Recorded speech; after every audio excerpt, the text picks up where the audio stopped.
Stay hungry, stay foolish.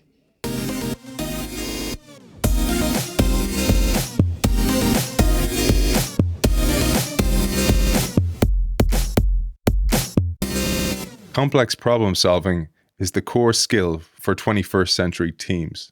Complex problem solving is at the very top of the list of essential skills for career progression in the modern world.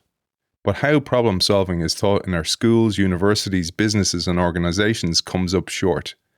Our guest today shares the 7-step systematic approach to creative problem solving developed in top consulting firms that will work in any field or industry, turning you into a highly sought after bulletproof problem solver.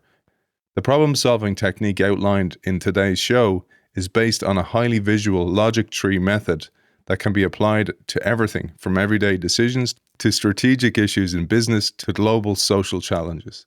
Our guest, with decades of experience at McKinsey & Company, provides detailed real-world examples so you can see exactly how the technique works in action. With this bulletproof approach to defining, unpacking, understanding, and ultimately solving problems, you'll have a personal superpower for developing compelling solutions in your workplace. If you want to become a better problem solver, you can do so with only a modest amount of structure and numeric ability. Individuals make decisions that have lifetime consequences, such as career choice, where to live, their savings plan, or elective surgery, often without due consideration. These are among the examples our guest walks us through in the book to illustrate the value of a structured approach to improve your prospects of better outcomes in your own life.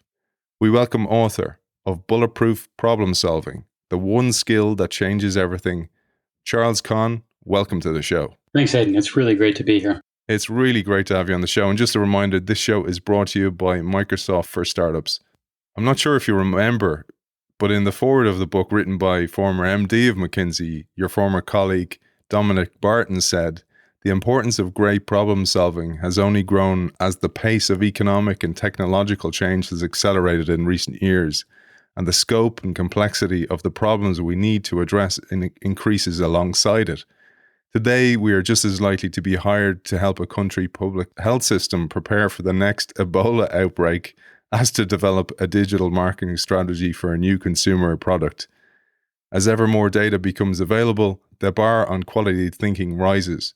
He said, "We need bulletproof problem solvers." How prophetic for a book written back in 2018, particularly when you mentioned the pandemic. And it's a perfect example of this too, where we get incredibly complex problems where the different pieces of the problem actually act back on each other, where there's feedback loops and where human behavior have to change. And that's the most difficult kind of problem, sometimes called wicked problems. One of the interesting things is, as you identified, the World Economic Forum labeled complex problem solving as the number one skill for the 21st century, and organizations everywhere are looking for this capability in their talent recruiting above all else. But I have had HR professionals admit to me that they don't know what it means. So let's share your great definition of what problem solving actually means. Yeah, and I think we should demystify this. You're 100% right. I think when people hear problem solving, especially complex problem solving, it sounds like it's in the too hard category. It sounds like some nasty bit of calculus or trigonometry, but that really isn't the case. For us, problem solving is decision making where there's complexity and uncertainty that rules out obvious answers, but also where there's consequences that make the work to get good answers worth it. And so it's quite a simple definition. And more businesses and the roles that people entering businesses are playing is actually just problem solving. Yeah, and the problems are going to get faster and at an exponential rate. Like this pandemic we're experiencing, when we go back to work, it's not going to be back to normal. It's going to present loads of new complex problems for us to solve. But to highlight the importance of good problem solving and how it has the potential to save lives and change the fortunes of companies, non-profits, and governments, and how, on the other hand, mistakes in problem solving are often very costly and sometimes can cause great harm, let's share the tragic story of the Space Shuttle Challenger disaster. Yeah, it's a really good example, and as you point out, a sad example, and one that they didn't really nut out until, of course, after it happened. When the scientists who were predicting launch conditions did their work, they work with a smaller range of the data around O-rings and other critical components, rather than considering the full range of potential temperatures. And so they considered the risk of a failure about 1 in 100,000. When Richard Feynman, the physicist, and others did the postmortem, they put the rate at much more like 1 in 6 because the temperature range was so much lower on the day of the launch. And that's just a bit of conditional probability thinking or Bayesian probability thinking. And honestly, setting that problem up the right way could have saved all those lives. One of the things I mentioned, both from a HR perspective, you have HR directors and professionals and even CEOs of organizations, and they're like, we need to hire good problem solvers. They don't know what it means. But equally, we mentioned in the intro, it's not taught in schools or universities, and it's not taught in this more organic way. If you saw that on a list of potential courses that you would take, it would put you off. And I think the presentation doesn't match how easy it can be because you give it in a very, very simple way. But before we get into that 7-step process, let's share a little bit about your experience of the education experience. It's perplexing, right? Because we learn all kinds of nuts and bolts skills, but the education system is really still set up with a almost 19th century model, which is you're going to focus in university on learning a body of knowledge that then you apply over the course of your career. So even people who do fancy training in accounting or medicine or law are essentially learning an existing canon and then expected to present that canon over time. Well, the world doesn't work that way anymore. With artificial intelligence and automation and all the other trends that are rapidly accelerating, the fact is, in any kind of institution or business, change is happening so quickly, that old model of learning a body of knowledge and applying it over time is defunct, right? Mark Andreessen is famous for saying a few years ago that the internet is eating jobs. But of course, now artificial intelligence is eating the internet. And so the only way to have a defensibility in your career is to be good at non-routine analytic skills, working with people. That means problem solving with people. All the routine jobs, whether they're manual or cognitive, are in decline. So even fancy jobs are being disintermediated by artificial intelligence. So think about people, for example, who used to read x-rays or echocardiograms. That's all going away. So the only way you can build durability in your career is to be great at solving problems with real people. We covered a show on humility is the new smart with Ed Hess. And the whole concept there was you need to be humble because your ideas aren't written in stone. They're hypothesis because you can't know for sure that they're right. And when you couple that with complex problem solving as a skill, collaboration and communication, etc., they're the skills we need to be focused on, not these linear logical skills that are from an old world where artificial intelligence will do it way better than we can ever do it. Right. Anything that's linear and analytic, the machines will do better than us. It's how we work in teams, especially with creativity.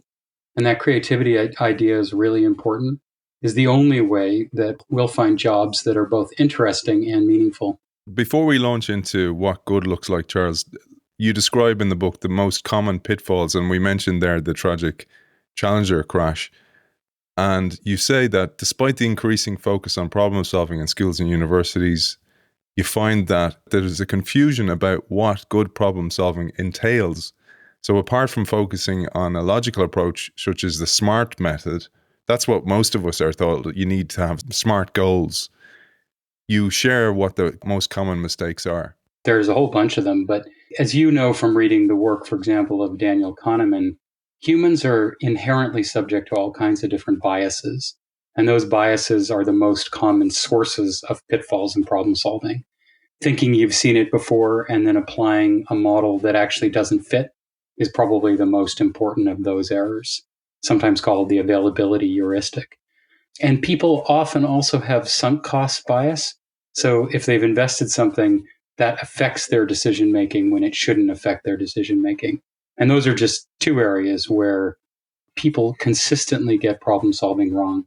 You often get it in hierarchies, Aidan. That's where I see it the most, which is people have done something one way before, and especially where there's strongly hierarchical teams, they tend to assert this, more senior people tend to assert an answer, and more junior people go along with it.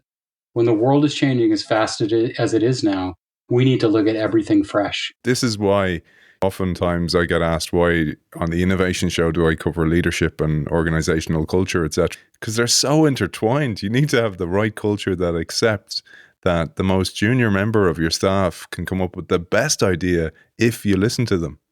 Probably will, right? I mean, one of the interesting, and it's one of the 4 core values of McKinsey, is called the obligation to dissent. It doesn't mean the permission to dissent, it means the obligation to dissent. Even the most junior team member has to speak up when they disagree. And one of the things that I've always tried to do is make sure you let the most junior people speak first. Otherwise, you get this heliotropic effect where the senior person says something and everyone changes their answer to accommodate that. Imagine a world where our teams didn't have hierarchies and fresher thinking was allowed to come to the fore. And it's one of the reasons I think we should be inherently suspicious of experts, because experts really just are knowledgeable about what the previous framing was. And in a world where the framing changes quickly, expertise can actually blind you to more creative solutions. Beautifully put. And this is the big problem, isn't it? That the pace of change is so rapid that we might have been right yesterday, but that could have changed today. And we need everybody in the organization, as Amy Edmondson said on the show, you need everybody to be a sensor who picks up data that you just can't simply do because there's too much data out there. Exactly. So before we go any further, let's share the origin of your own story from your own young days. And this is the origin of the 7-step method that doesn't require special skills or fancy mathematical talent, as you say, and it works on nearly any kind of problem. And you formed this 7-step process during an internship that you sought out in Japan. I worked for both the Boston Consulting Group and McKinsey over the course of my career, and I learned an approach to problem solving that's common in consulting firms. I should say that there's no magic to it coming from consulting firms. In fact, the origins of this approach to problem solving are really in the scientific method, hypothesis-driven problem solving. All we did was to break it into 7 steps to make it easier to follow. When I was working in Japan for Canon many years ago, struggling as you do when you're young, and of course I wasn't fluent in the language at that time, I was given a really difficult assignment, which is how would you know where to site new factory locations? And it was one of those things that sort of came to me as things do for many of us, where I realized that breaking the problem apart using a logic tree would help me see each of the elements that went into making good factory siting decisions, and to separate them and to determine which of those things were most important and what the shape of those relationships are. Essentially, you take something that looks like a complex knot and you pull the knot apart by using a logic tree. And I wanted to share that for a couple of reasons. One is because it emphasized the importance of traveling. And I know you have kids as well. And we've done shows on the brain and dopamine in particular. And what I found fascinating was when you experience new cultures like this, not only do you experience new information, new ways of doing things, etc., but your brain actually changes and the chemistry of your brain changes because you're more aware of what's going on around you. I'd love if you share this because you're an experienced traveler with your career and with your family. Yeah, and it's funny. I think you're so right that our brains use all kinds of shorthands to allow us to interpret the world around us. So we only take in a small amount of the data that's available. And most of the time, that actually makes sense. But if you really want to learn, you have to actually be much more open to all the new sources of data. And you're right, that happens when you're traveled because all of a sudden you're thrown into unusual and uncertain situations where you don't know how to interpret all the signals that are coming through to you. So you have to see them as they are. And I think the same is true when we try to learn languages, or when we try to learn music, or when we try to learn mathematics, for example. Each of those things actually creates new brain cells and new pathways in our brains.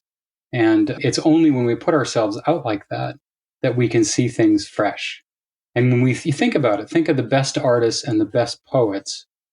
They cause us to see something in a new way, even things that are commonplace. Think about an artist like Van Gogh, for example, who paints his own room but paints it in a way that allows you to see it in a way you never saw before. I mentioned you have children because you mentioned them in the book, but when you travel, I guess one of the first things I say to students who ask me for advice or whatever, because I do lecturing, and I always say, if you can, take an overseas assignment, go work in somewhere overseas for a year before you go anywhere. I had my own experience of when I was in college. I took the Erasmus year where you can go and travel and experience a different college. And I took a year out and lived in France. Now, my French was only average at the time, but the experience of learning a different language, I went particularly to a small town on purpose because I knew there wouldn't be very many English speakers. So my brain boat changed because I had to listen, speak, communicate in a different language, and I had to survive in that world, and I was learning differently. So the whole experience, I came back a totally different person, and it's like the lenses through which I saw the world had entirely changed. Yeah, your mind is literally blown, right? And I think that's what makes you open and awake to new ideas. And frankly, it's the source of all creativity, which is the ability to see things differently. And that's why I made the comment that I made about experts, which is expertise and creativity seldom go together because experts don't see things fresh. They see things through the frames of whatever their learning framework was. Just thinking, some people scrambling to change their CVs and their LinkedIn profiles. Control F, expert replaces blank. So funny you should say it, though. I mean, I think CVs are changing and reference checking is changing, and people are much more interested in learning how do you work with others to get things done, right? Not how are you the boss of things, not how are you the expert of things, but how do you work with others to get good things done? And in Silicon Valley, where I spent a bunch of my career, it's all about that. It's not about what you did before. It's not about who you've been the boss of. It's how do you work with others to get things done? And we'll get into that because you do cover that in the 7-part process as well. But let's get into the 7-step process because I'd love to share this. And I'm sure a lot of people have tuned in particularly to hear this.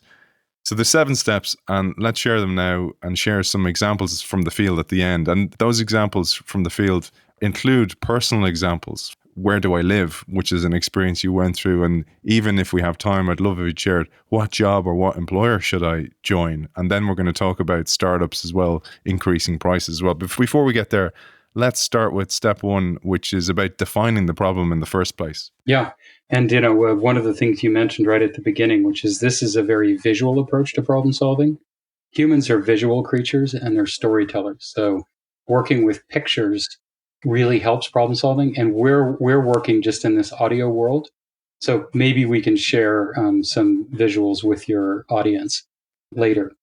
But if you could imagine a circle and there are 7 steps around the circle, the first step is defining the problem. And I know that sounds like a trivial thing, but what we found over many, many years of doing this in our personal lives, in the professional world of organizations and businesses, and in the policy sphere, particularly around environmentalism, is people often run off thinking they've got the idea of what the problem is without actually really sitting down and thinking about it. And I love this quote from Einstein that we talk about in the book, where he said, if he had an hour to solve a problem, he'd spend 55 minutes thinking about the problem and only 5 minutes thinking about solutions. Think about that for a second. What he's saying is making sure you get the shape of the problem is really critical. Understanding who the decision makers are, what forces are acting on them, what are the boundaries and constraints of the problem, including the time frame for resolution and the accuracy necessary. And then above all, what are the criteria or measures for successful effort? Really critical. So before you run off and start building some giant statistical or AI model, make sure you really know what you're trying to do. The second step is disaggregating the problem. And I think it's the most fun. How do you use a logic tree to take apart the problem?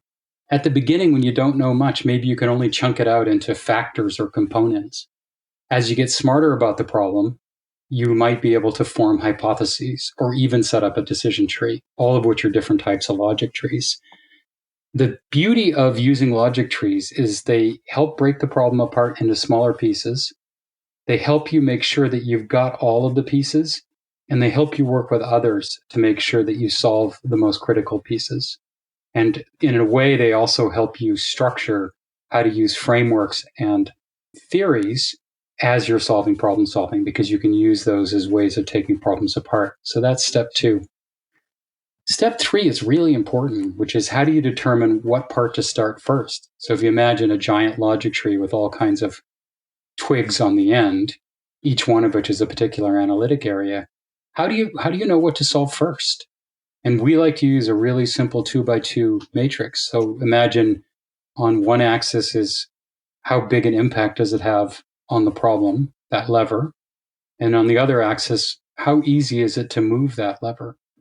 And we always start our problem solving where we're working on the bits of the logic tree which have high impact on the problem, but we also can move them. So if you're trying to save wild Pacific salmon, for example, ocean conditions turn out to be really important, but it's a lever you can't move because we can't affect ocean conditions. 4th step in problem solving is getting a really great work plan and working well with your team. It's another one that sounds boring, but it really isn't. Great work planning means you know who's doing what by when, and you're working back from, working back from pictures of what you want the output to look like so that nobody's wasting their time. We often call it finding the critical path in problem solving. And we make sure that we're not doing any analysis that's not on that critical path.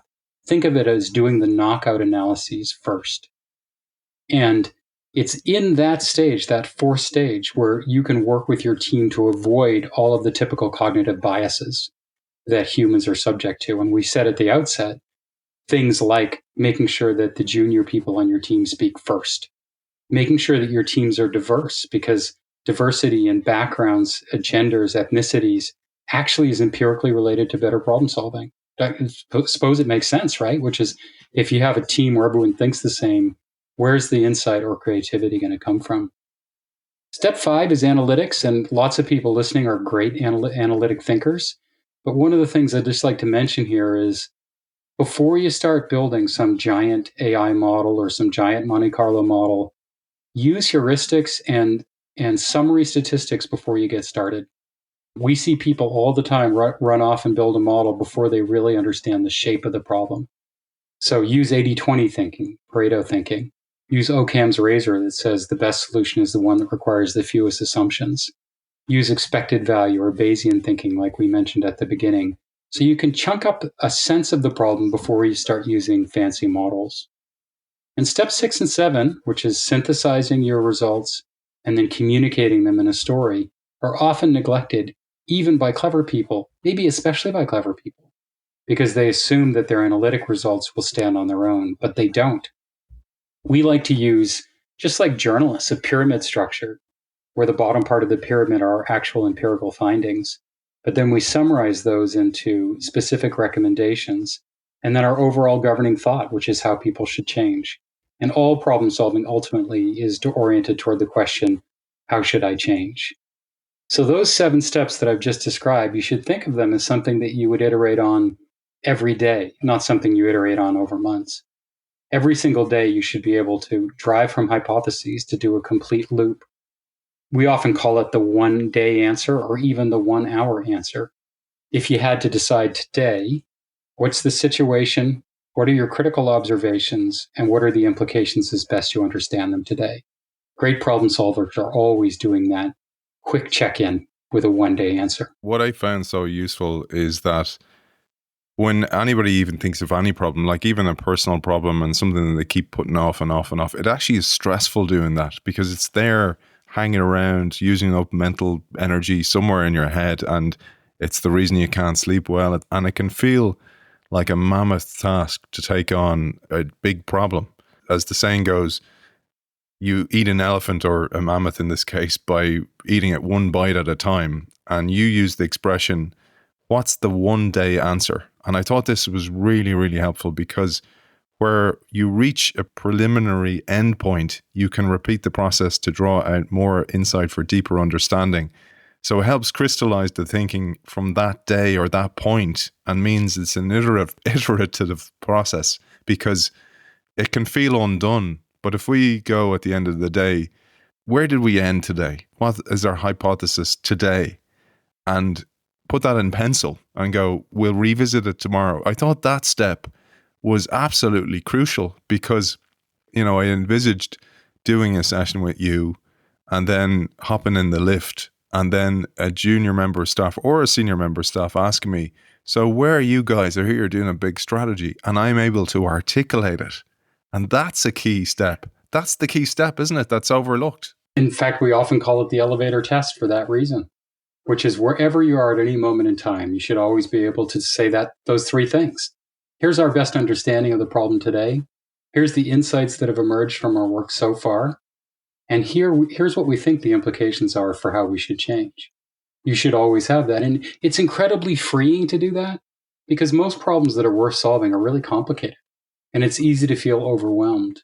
And this gives you the license to surge right to the end in problem solving, even though it's not right yet. And when you dive into the data, then if you iterate back, you'll see that you'll refine your problem statement, you'll refine your understanding of the context, and you'll refine your logic tree. That's where it becomes playful, Aidan, rather than burdensome, right? This doesn't need to be like high school trigonometry. This should be fun. Working with other people, using the best knowledge we have at the moment to crack the problem as best as we can at the moment. Give yourself the permission to go all the way through to the end, and then use what you've learned to go back and refine what you've done. And obviously, when we're doing things like drug discovery, for example, we need to be incredibly precise. But even on something as important as drug discovery in an era of pandemics, we can use this kind of rapid hypothesis-driven problem solving to quickly rule out avenues that are unlikely to be successful and to focus our attention where we're likely to find that truffle. Going back to one of those skills that you mentioned is the idea of team working, and like in Silicon Valley, how are you going to get on with the team? How are you going to work together? How are you going to communicate and collaborate? Thinking of that and then thinking of that seventh step, if we articulate where we are today, it also aligns everybody. And I think that's another step, because oftentimes with these kind of strategy meetings, you have people who don't agree. And if along the line somewhere you have people who don't agree or disagree in some way, they're never going to execute that plan. They're going to go along with it to tick the box. So I thought this step really irons out the creases early. That's exactly right. And, you can surface dissent. You can learn more about what the real boundaries are in your problem. You can test those boundaries, because real creativity comes when you actually open up boundary areas. You never get there if you wait until the end of a 6-month process or a 3-month process to say, here's my results. Oh, I missed by a mile. If you do this iterative approach, you'll know quickly if you're heading off in the wrong direction. Before we share, like I mentioned at the start, hopefully we'll get in 3 case studies. I thought it'd be really useful to mention your extensive use of logic or issue trees, because you mentioned these. This helps us visualize and as you say, disaggregate problems. And I thought of that like, if you do define the problem, it's kind of like unbundling it down into component parts. And when you do that visually, you end up seeing things differently. Just like we mentioned about when you travel and the brain opens up to novelty, the brain acts totally different when you do this as well. Yeah, in fact, I usually try and, even when I think I've got the perfect logic tree for a particular problem, I always try and do 2 or 3 other logic trees to see what additional insight would I get if I cut through this problem in a different way. Like when you're working in business, you often say supply and demand.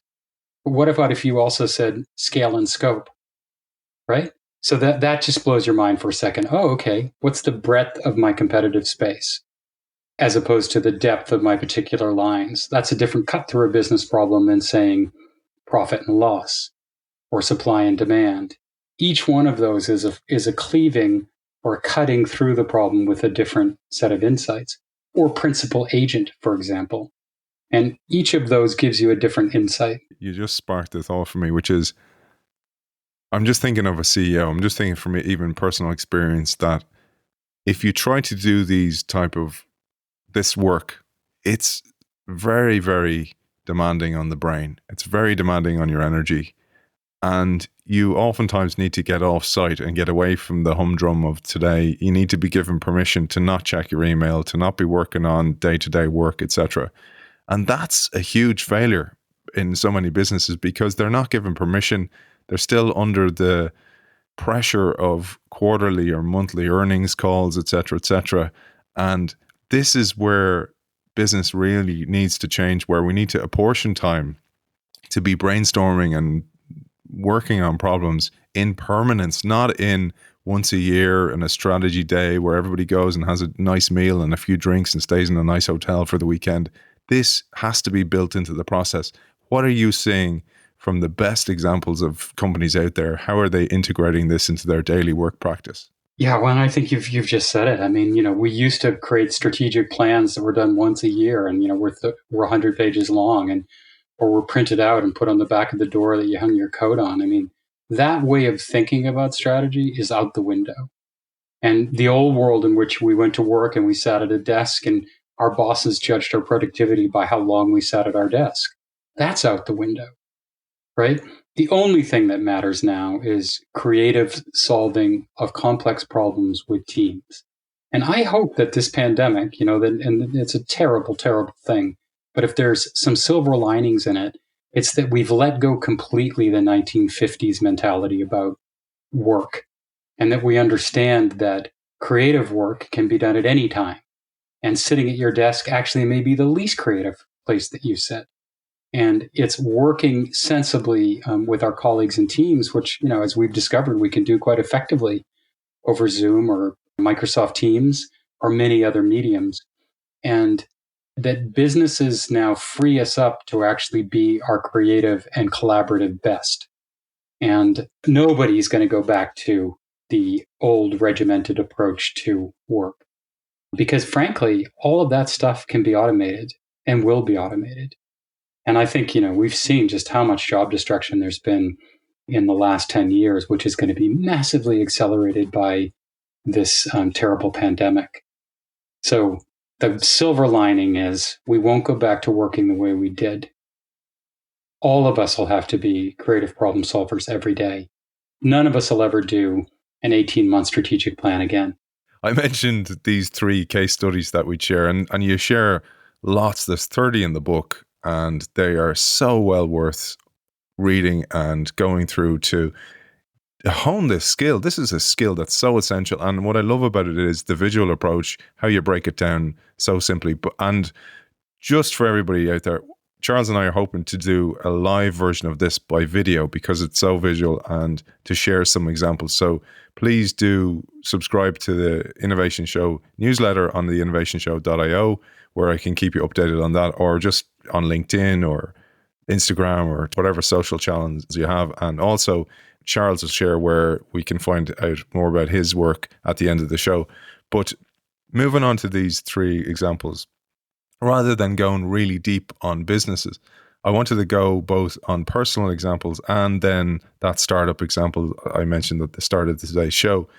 This first one was based on your own personal experience of moving house and deciding where to live. And here you involved your whole family in the decision. Yeah, I mean, it's funny because I'd taken my company public and, was trying to decide, okay, what's next in life?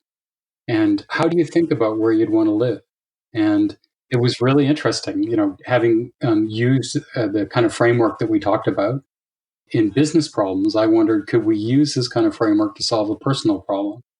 And it worked really well. In fact, it's really akin to the first example we talked about, which is back when I was working in Japan many years ago for Conn. Where would you decide to put a factory? And I used the same kind of logic, which is sat down with a family with a whiteboard. I know this sounds crazy, but it really works. And said, what's important to everybody? And, some things emerge very quickly just sitting there with your kids, which is kids need great schools. We all need a clean environment and lots of fun things to do when we have time off. Everyone wants to live in a cool, friendly town. And, I always want to know the answer to the question, can you make a living? And so if you said those are the 4 things that are important, then you'd say, well, what do good schools look like? And then you might say, well, okay. And you can see a tree, Aidan, is starting to emerge here. Like, okay, here's a branch. It's called schools. And the twigs off that branch are, let's be in a place where there's great teachers, small class sizes, and good taxpayer support for education. And then the next branch is where we said we liked environment. We could measure water quality. We could measure number of sunny days. You could measure great hikes nearby. And you can start to see that part of the tree emerging. What does it mean to have a cool, friendly town? You want to have a walkable town center. You want to have arts, theaters, and libraries. You want to make sure that there's not too much traffic, and maybe a university town. So those start to look like twigs or leaves off the end of that branch. And similarly, on and on for whether you could make a living and whether you can get to other parts of the world. And that actually, and I know that sounds funny, but that kind of family problem solving then leads to a simple tree. And you can start to figure out what the data is you could collect against that. And really good schools, well, one thing you can do is you look at something that's published called the Achievement Index, or you can look at student-teacher ratios. And similarly, I started collecting data on snowfall and number of sunny days and what's called the Comfort Index, which is based on heat and humidity. And very quickly, I had a little spreadsheet, and you just normalize each one of those bits of data between 0 and 100, and then everyone in the family could agree what the weighting should be. And all of a sudden, you can start to say, oh, maybe here's 10 cities that we should have a closer look at. And that's exactly what we did. And ended up taking the family to do physical visits to places like Boulder, Colorado, or Steamboat Springs, Colorado, or Bend, Oregon, or Healdsburg, California. Eventually, we ended up in Ketchum, Idaho. And that way of thinking, which is, you could say it's systematic, but it's also just fun. And it means that everyone's bought into it. And when you make a decision, everyone's aligned around it. You could say it's silly because that's just a family example, but the same thing works in organizations. Imagine if you brought your whole team along by getting them engaged in saying, what are the important variables for success in our business? And how would we measure that? And if everyone's bought in, then you've already got alignment amongst your team, which is the single biggest thing keeping most businesses from achieving their highest aims. I think that's the thing that's so overlooked, is that alignment, because if you feel like you were part of the strategy or the direction of the business, you're going to be so much more behind it, because you don't feel like a cog in the machine. You feel like actually the machine is aligned and everybody's pointing in the same direction. I often think of coherent energy. When energy is coherent, it's so powerful. Or the rays of the sun, that when they're dispersed, you might get sunburn depending on the heat. But when they're aligned, they become like a laser beam, and you can do amazing things when that happens. Yeah, and that. So again, it's what we talked about just a few minutes ago, which is the old world is dead. In the old world, there was some guy up front telling us what to do. So that guy said, "Here's what we're going to do," and you said, "Yes, sir. How do I do it?" Well, that world's gone. Now all of us need to be involved and engaged in deciding what to do and how we're going to do it. And it means that there's much less requirement for hierarchy than there used to be. And organizations are much flatter and titles are much simpler. Because if you can empower everybody to be good at creative solving of complex problems, we don't need old-fashioned hierarchies. We don't need to look like military organizations. And again, people feel more empowered and they bring more discretionary effort to work. They don't feel like they're just showing up for a paycheck. Right. But one of the criticisms you pointed out that with the system, and I love that you do this as well, is that with a systematic approach like this, some people point out that it's a phony process to confirm the bias you had anyway, to get to the end point you want anyway. And this isn't the case at all. And it wasn't the case for your own experience with ending up in Ketchum, because it wasn't even on the list in the first place. That's right. Obviously, this is this question of fighting cognitive biases. And this stuff only works if you do it with integrity and authenticity, which means leaders, so-called leaders, actually have to be open to everybody's genuine input. And the more you can empower your teams to feel like they have agency in this, the more likely it is you'll have that kind of alignment that we discussed a minute ago. And the less likely it is that you'll just pick something that you already meant to do. Building on the idea of moving home and keeping it on a personal level, one of the things that happens with the show is that so many of the brilliant guests I have inspire people to make the brave decision to leave a job that they're not connected to, or they're totally disengaged from, or a company that competes with their values. And you say we can use a similar process, again, the 7-step process, very aligned to the idea of moving home, to moving employer or deciding to leave a job in the first place? I'd love if you give an overview of how people would approach this one. Yeah. And, I think it's slightly more complicated than the question about where to live, but it really uses the same kind of thinking. And, what I often say to people when we're talking about career stuff is, how do you find the intersection of three things, which is, what does the world need? What am I good at? And what do I love doing? And you could do a bit of research on that. Again, I think it's this kind of systematic research. So what does the world need? So I think you'd want to look at data about the current labor market. And as you know from my introduction, I would probably break things into what are cognitive and non-cognitive jobs, and which are routine jobs and which are non-routine jobs. I know that when you look for growth, almost all of the growth is occurring in jobs that are non-routine and both cognitive and manual. Actually, it turns out contracting is one of those things that's actually growing. So I do a bit of research on what parts of the economy look like they're generating jobs. And then I shift my attention and I'd say, what do I love and what am I good at?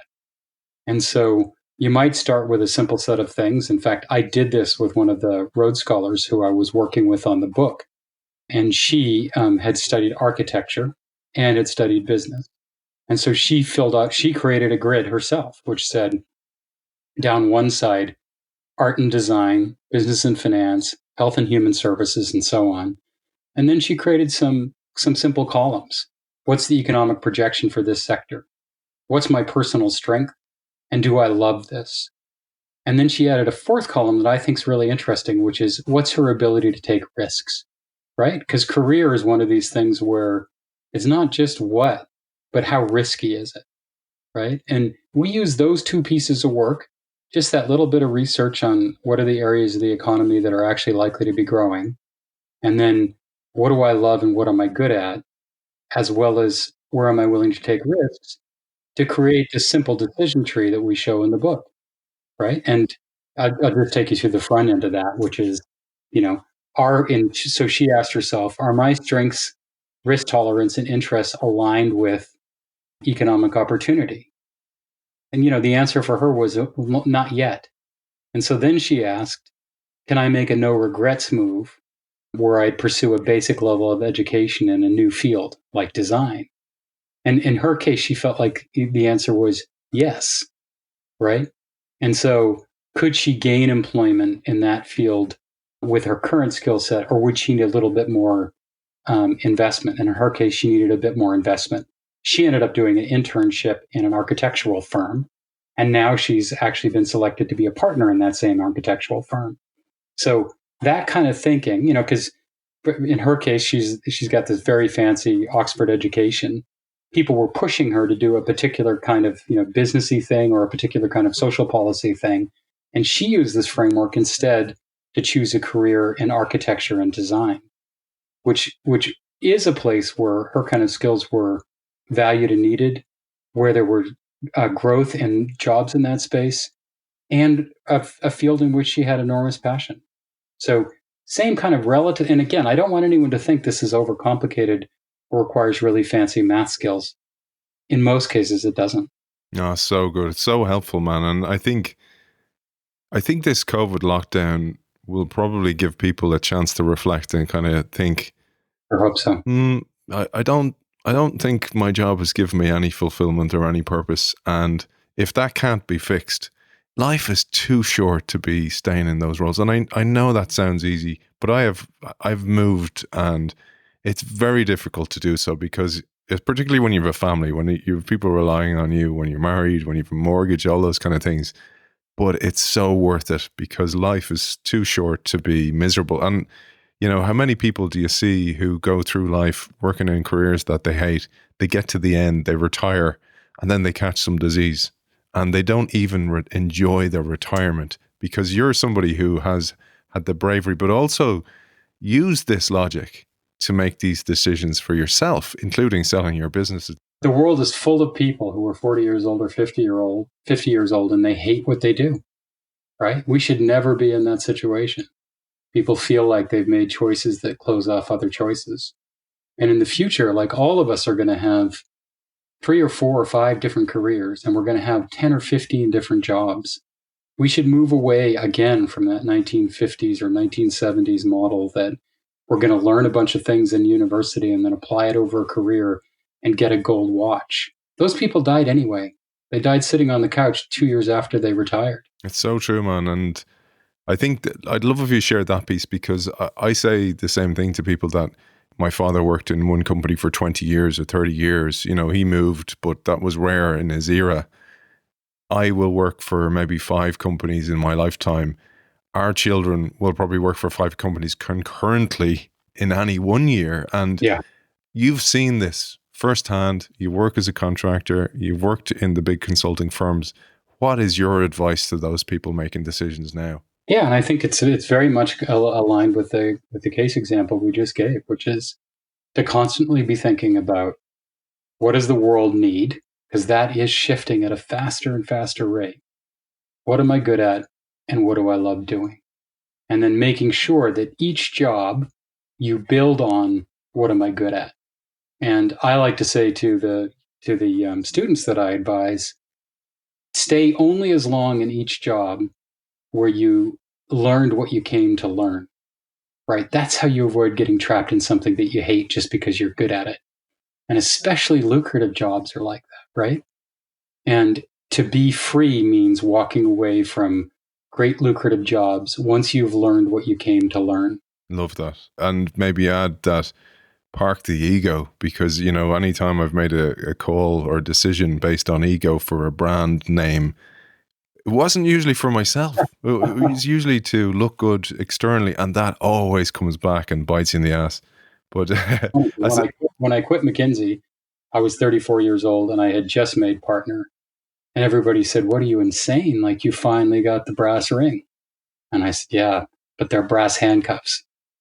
That's when you need to go. That is when you need to go, man. And it's such an important message that, and I know it's easy for certain people. Everybody has different brain structures. Everybody's different dopamine levels. So we all make these decisions differently. So I just wanted to say that I know this is a difficult choice for people, but there's a final case study that is so relevant for the show, and a great way to mention our sponsors, which is Microsoft for Startups. And this case involves making pricing decisions in a startup company, which is hugely relevant for your work as an investor, mentor, and advisor for startups, Charles. In young companies, cash is even more critical than in established ones. And this is a dilemma so many startups face, which you call, and in this particular case, you call the business Truck Gear, based on a friend of yours' startup. And basically they were asking if the marketplace would react negatively to price increases, growth would slow and perhaps even drop in unit sales, which would be a death blow for a startup. And I'd love if you'd share how they dealt with this challenge or this dilemma. Yeah. And, Aidan, this is a real company, and this is a real mate of mine who I've known for years. And he's an incredibly brilliant guy. But, it's so characteristic, which is when you're buried in the day-to-day of business, it's really hard to get clarity to make difficult decisions like this.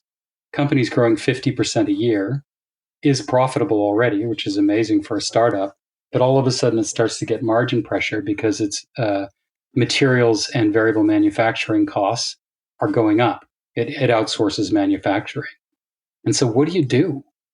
Do you try and cut costs to save margin, or do you raise price? And as you said, it's a super scary decision. And so what we did is we just sat down with a whiteboard and we created a really simple profit lever tree. You could also create a more sophisticated version of this where you use assets too, called a return on invested capital tree. But let's just stick with this very simple tree. Imagine a tree which is just got cash profit at the origin and has revenue and costs as the two big trunks. And then you can break revenue out into average price per unit times units sold. And you break costs out into variable costs and fixed costs. And variable costs break out into units sold and variable costs per unit.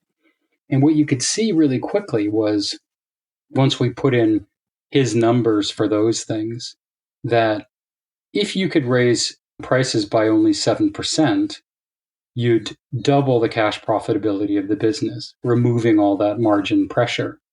And so we knew we had to answer one question, which is, would customers stop purchasing the product if it went up, if its price went up by 7%? Well, we got on the phone, we called 40 recent customers, and we asked them about the product features that led them to make the purchase. In no case was price one of those defining features. And so we were able to experiment. And because the company had multiple channels, it could start just in one channel, which was the online channel. We experimented by raising the prices, and we discovered at that price level, there was low price elasticity of demand. So people didn't stop purchasing just because it went up by $50. And in that case, we're able to double the profitability of a fast growing business very confidently, whereas before that, we weren't sure what to do. Later on, the business was able to bring manufacturing in-house so that it had stronger control over that variable manufacturing costs. So we were able to drive that down as well. But it just showed like a little bit of disciplined problem solving with a very simple logic tree and barely any mathematics, just literally, addition, subtraction, and division. We're able to get a good answer for a young business and give it the confidence to move ahead. I was thinking about us doing a live visual version of this and how we would do it. I don't know quite yet how to do it. I'll probably need to use the 7-step process to figure it out, but we'll brainstorm that between ourselves. But I think maybe doing this, or maybe even crowdsourcing a real challenge, might be a good way of doing it. Or perhaps it's a career move for somebody, or I don't know, a new business idea or something like that we might do. So please do, to our audience, do get in touch on those channels, theinnovationshow.io, subscribe there to the newsletter, and I'll share when we're going to do it. Charles, where can people find out when we're going to do it and how we're going to do it? And also the amount of knowledge that you do share, where can people find that? If you go to bulletproofproblemsolving.com, you can find some worked out examples, including the graphics, because I know sometimes it's hard to imagine what does a logic tree look like, and it makes it sound harder than it is. You can also go on YouTube, where we'll show some examples. The first video is up already, and several other videos will be posted in the next couple of weeks, where you can see us working through problems step by step. Because all this stuff, again, it makes it sound like math class, but it isn't. It's meant to be fun, and it's meant to be collaborative. So go to bulletproofproblemsolving.com or check out YouTube, and you can see examples worked out.